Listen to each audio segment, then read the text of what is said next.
Sometimes people meet people, right? So they'll ring up and say, oh my God, this guy was so amazing. I couldn't have sex with him on the first date. And you think, okay, because you know the way it's a bit Sex in the City, isn't it? Joining me to talk about the business of finding the perfect partner is Global Director of exclusive introductions agency, Berkeley International, Mairead Malloy. Valentine's Day is coming. Yes. Big business for you. Indeed. Presumably. One of our busiest times of the year. What's the other one? Christmas, ski season, summer holidays. And Valentine's Day. Yeah. So that's the, is it the 14th of February? Do you not know? It's a Sunday this year. It's a Sunday this year, which is fine, that's okay. We don't mind what day of the week it is because it's the same day for, married or single, isn't it? Yes. It, however, poses loads of questions to people psychologically. Why am I single? We get a huge influx of people after Christmas, New Year's Eve, of course, and Valentine's are one of our biggest periods for memberships. And that's because people presumably don't want to be alone. People don't want to be alone. People feel that it's time now that I did something about this. I'm going to start the new year off with a fresh start.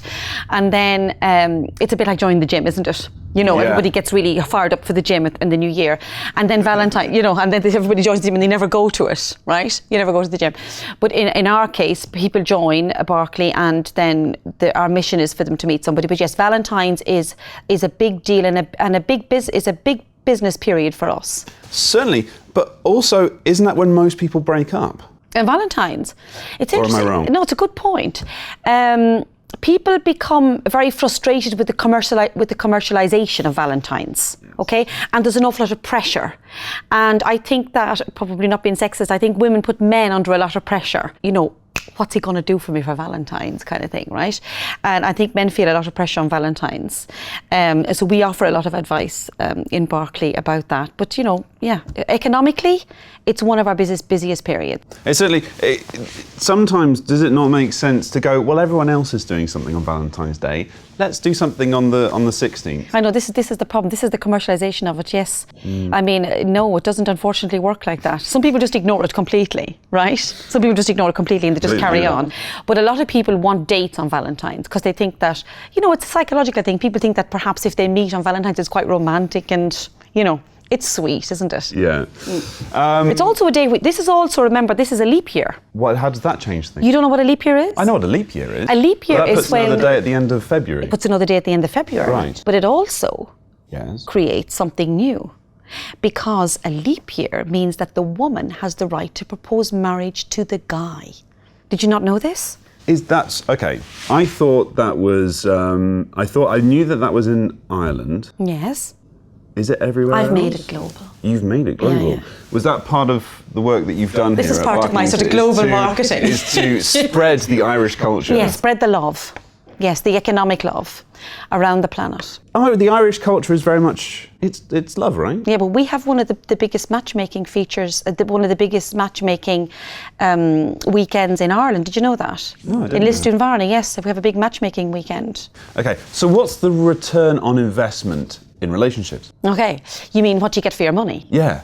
You join, you pay your money. What you're buying, you're not buying a date per se, okay?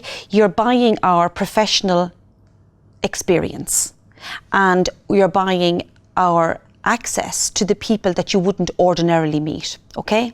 So let's say you invest £15,000 sterling into this. You get a year's membership for your money, okay? You meet unlimited people, providing that you give the correct feedback from the date. So you go on the date, you meet the guy, he's very nice, you didn't fancy him, etc., etc.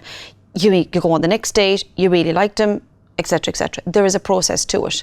Talking about return on your investment, you have to put your time into it. It's not automatic. It's not automatic. Put the money in. No, you're not going to put the money in and walk up the aisle in 6 weeks, right? That's not the way it works, right?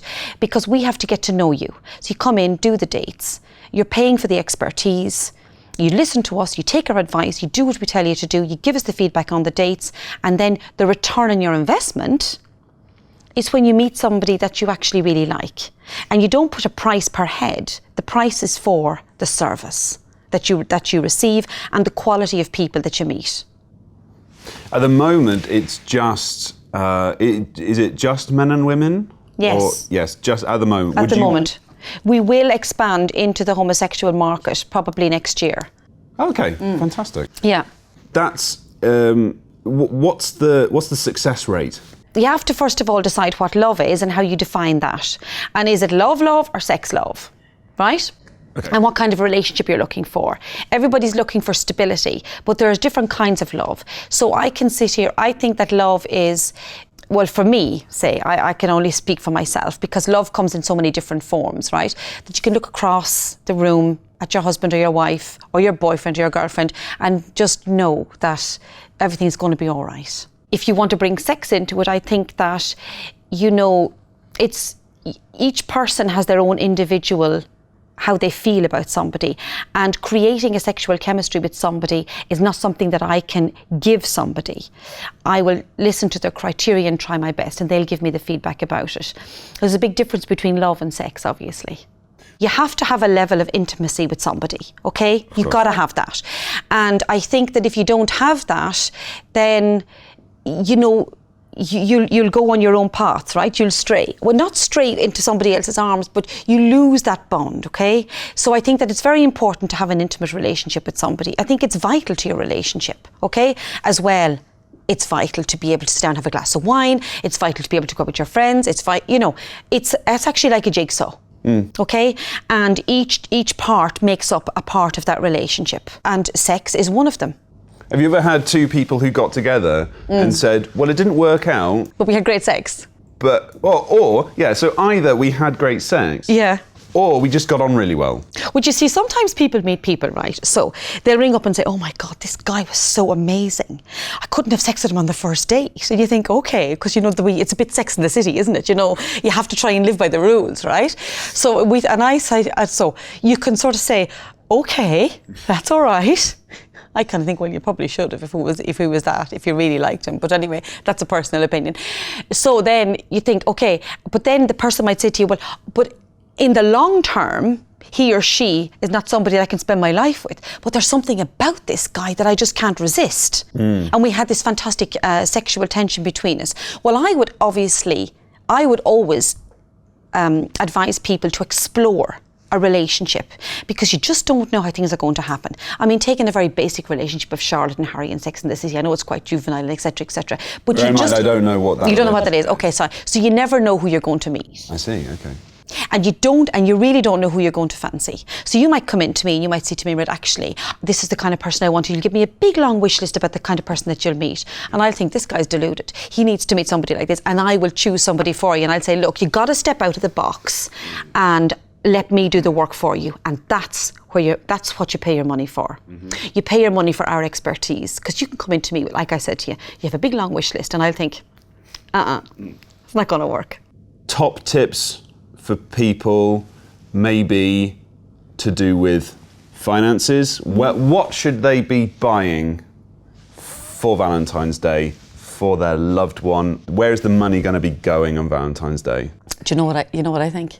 Where? I always think that you should let on that you're not going to do anything for the person and sort of play it real coy and then surprise them. Do you know, that's the best thing, isn't it? What if they make plans? Well, tough.